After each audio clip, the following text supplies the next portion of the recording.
Ichki ishlar ministrligining markaziy apparati bo'lim rahbari tovlamachilikda gumonlanmoqda. Bu haqda bugun Milliy xavfsizlik komitetidan xabarlashdi.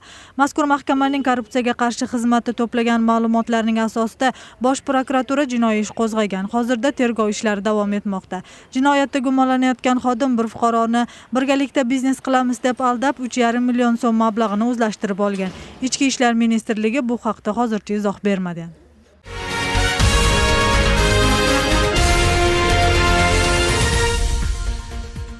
O'shda Xitoy fuqarosi qotillikda gumonlanib qo'lga olindi. Bu haqda O'sh shahar militsiyasi xabarladi. Kecha O'sh shahridagi Tatan bozorining omborxonasidan qasddan o'ldirilgan 42 yoshdagi xitoylik ayolning jasadi topilgan. U yelim deraza yasaydigan firmada ishlab, omborxonada yashagan.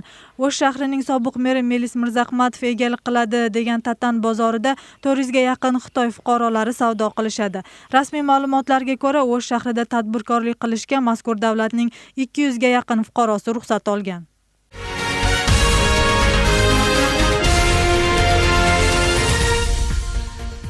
Parlament saylovida ishtirok etgan butun Qirg'iziston Emgak partiyasining O'sh oblastida O'zgan rayoniga qarashli Qurshab qishloq hukumatidagi ovozlar qayta sanaladi. Mazkur ma'lumotni Markaziy saylov komissiyasining a'zosi Rashid Bekbasarov bildirdi. Uning so'zlariga ko'ra, mazkur hududda joylashgan 4 saylov uchastkasidagi ovozlar bugundan boshlab sanaladi. O'zgan rayon saylov uchastkasining raisi Nurmamat Sulaymanovning azatliqqa bildirishicha, Qurshabda 7800 ga yaqin saylovchi bor. Ularning 4700 dan ortig'i ovoz bergan. Bundan tashqari Markaziy saylov komissiyasi O'shdagi 2 Aravon rayonidagi 3 saylov uchastkasidagi ovozlarni qayta sanash qarorini chiqardi. 4-oktyabrda o'tgan parlament sayloviga 14 partiya ishtirok etib, ulardan 6tasi g'olib bo'lgan. Butun Qirg'iziston Emgak partiyasi to'plagan ovoz 7% me'yorga yetmay qolgan. Partiya parlamentga o'tishi uchun yana 10 mingga yaqin ovoz kerak.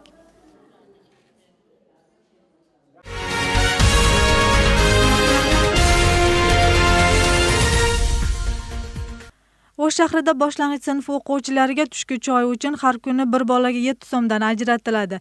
5 kunga loyiq tuzilgan menyuda bulochka, qora choy, kompot va sut kiritilgan. Haftada 2 marta korjik, 3 marta bulochka iste'mol qilishadi. Bir o'quvchiga bir donadan tekkanligi sababli unga to'yishmaydi. Issiq ovqat tashkil qilishga esa bo'lingan mablag'ni kamida 12 so'mga ko'tarish kerak. Biroq unga mahalliy budjetdan pul ajratilmagan. Batafsil navbatdagi lavhada. Hozir biz O'sh shahridagi maktablarning biridagi oshxonadamiz. Bolalarga beriluvchi ovqatlarning narxlariga nazar tashlab ko'rsak, korjikning narxi 5 so'm 50 tiyin, bulochkaning narxi 5 so'm 37 tiyin, sutning narxi esa 4 so'm 80 tiyin, shirin choy esa 48 tiyin. Shunda bir kunda bir bolaga 7 so'mdan to'g'ri keladi. O'sh shahrida 25 mingdan ortiq boshlang'ich sinf o'quvchilari uchun kuniga bir mahaldan yengil taom uyushtiriladi. Buning uchun mahalliy g'aznadan yiliga 26 million so'm mablag' ajratiladi. Ajratilgan pulga bulochka, qora choy, kompot va sut beriladi. O'quvchilarga haftasiga 1 marotaba korjik va 3 marotaba bulochka beriladi. Men mektepning жетекчиси катары балдардын курсагы тоет деп эч качан айтпаймын. 7 сомго бүгүнкү күндө bir бала кирип курсагын томпоюп той болот деп эч качан айтпаймын. Андай сөздөн алысмын. Бұл айласы жоқтың иши болуп атат. Ошондуктан эми жакынкы жылдарда бул карала турган маселе. Эгерде мүмкүнчүлүк болуп калса, ушул 7 сомду bir 80%, bir 13 сом 14 сомдун чегинде кылып койсо, ушул жакшы болмок да. 13 сом 14 сомдун чегинде балдардын курсагын bir мал тоюнуп алса, алардын билим алуусуна мындай жакшы болгон болот эле да. Bulochkalar kuniga yangi olib kelinadi, lekin kuniga bir xil taom iste'mol qilaverishdan charchagan ayrim o'quvchilar 30% tashlab qo'yishadi. Bu esa isrofgarchilikka olib kelayotganligini o'qituvchilar ta'kidlashadi. Agar issiq taom uyushtirilsa, bu kabi ko'rinishlar bo'lmas edi va o'quvchilar ham qanoatlanishar edi deyishadi.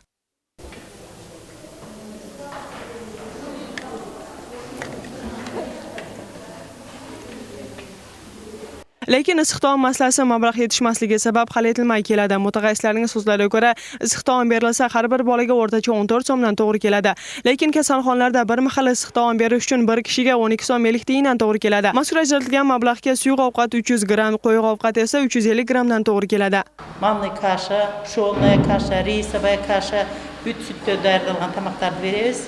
Nan, çay, sливочное масло, сахары менен аралаштырылып берилет эртең тамак.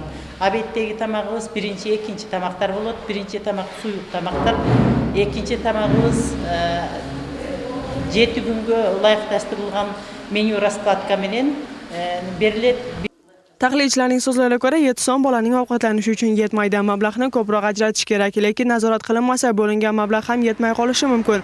Sababi hozir yengil taom uchun ajratilgan mablag'ga yarasha ovqat berilmaydi.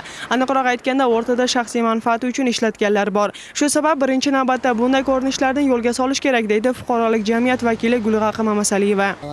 Ошол себептен кечкеле мына бейөкмөт уюмдар чырылдап ал жөнүндө айта бербестен ата-энелер, көбүнчө эле ата-энелер ошолордун балдарынын укугуна берилген мамлекет тарабынан кепилдик болгондон кийин буга көбүнчө эле ошо ата-энелер көзөмөл кылыш керек да. Ата-энелердин комитети жана ата-энелер көзөмөлгө алып туруп, анан ошо тендерлерди өзүлөрү сунушташ керек да. Же болбосо ошол комиссияга кириш керек ата-энелер.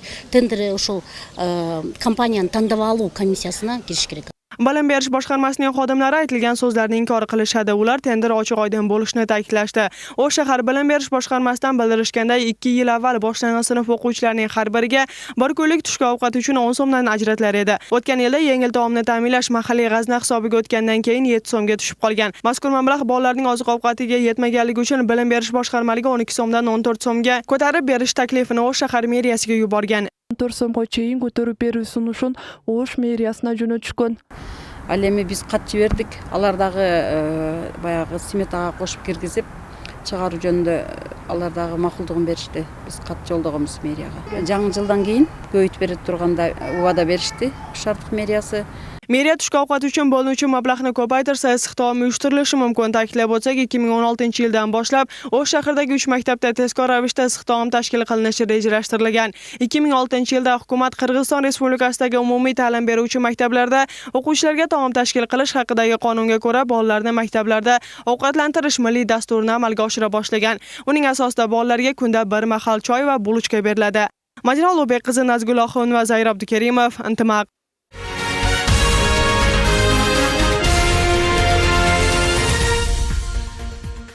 Bugun O'sh shahrida Xitoy, Rossiya, Tojikiston, Qozog'iston va Qirg'iziston yoshlari madaniy forumga yig'ilishdi. Bu haqda O'sh shahar yoshlar komitetining raisi Tugolboy Abdumalikov bildirdi.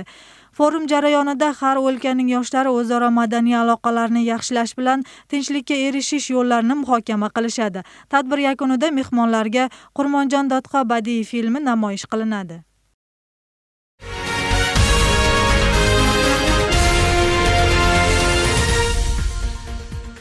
Bishkekdagi Do'lon O'murzaqov nomidagi stadionda bugun Qirg'izistonning futbol bo'yicha milliy terma jamoasi Bangladesh futbolchilari bilan uchrashadi. O'yin kechki soat 8 da boshlanadi. Ikki jamoaning uchrashuvi 2018-yildagi dunyo chempionlarini tanlash o'yinlarining asosida o'tadi. Jamoat xavfsizligini 4,5 mingga yaqin xavfsizlikni himoya qilish xodimlari nazorat qiladi. Futbol tarixida Qirg'iziston bilan Bangladesh futbolchilari 3 marta uchrashib, 3 marta qirg'izistonliklar g'olib bo'lgan. 9-oktyabrdagi Qirg'iziston-Tojikiston futbol uchrashuvi 2-2 hisobida durang natija bilan yakunlangan.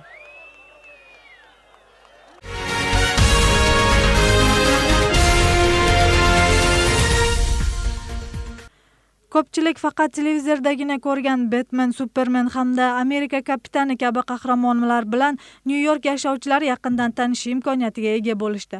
Shaharliklar uchun bundan 80 yil avval yaratilgan kino qahramonlarining kiyimlari, rasmlari hamda paydo bo'lish tarixi haqida ko'rgazma ochildi. Tashkilotchilar mazkur ko'rgazmani kelgan mehmonlarni biroz bo'lsa ham bolalik xotiralarini qayta yodga solish maqsadida ochilgan. Batafsilroq keyingi lavhada. Amerika mashhur qahramonlari Batman, Superman, Amerika kapitani hamda o'rgimchak odam bularning barchasi vaqtincha New Yorkdagi tarixiy muzeyga joylashtirildi. Bu yerga tashrif buyurganlar ularning kiyimlari va boshqa turli rasmlarini ko'rsatilib, 30-yillarning tarixi bilan birga hozirgi kundagi o'rni haqida ma'lumotlar aytildi. Bu ko'rgazma bir g'ana Nyu-Yorkda emas, butun Amerika bo'yicha ochiladi deb ishontirib aytalam. Maqsadimiz ellerdi chiniqi yashoodan biroz bo'lsa-da xiyollar olamina jetilib, o'zgacha qasiyatga ega bo'lgan botirlar bilan tanishtiruv.